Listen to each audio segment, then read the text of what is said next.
బాగుందన్నా. మోషి అన్న హాయ్, ఎలా ఉన్నారు? చెల్లి ఛానల్ కి ఏమైంది? నా ఛానల్ కి ఏం కాలేదన్నా, బాగుంది. మానిటైజేషన్ అయింది కదా. మానిటైజేషన్ అయింది. జాబ్ అంతా ఓకే. బిజినెస్ కూడా బాగుందన్నా.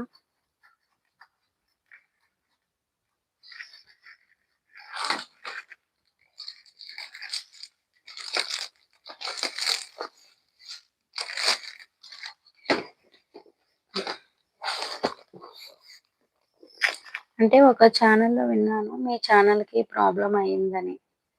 అవునా? ఇప్పుడు ఏం ప్రాబ్లం లేదన్నా. ఇంతకు ముందు రీయూజ్డ్ కంటెంట్ పడింది. ఇంతకు ముందు రీయూజ్డ్ ఉండే, ఇప్పుడు ఓకే అన్న. మానిటైజేషన్ అయింది. మానిటైజేషన్ అయ్యి కూడా 1 మంత్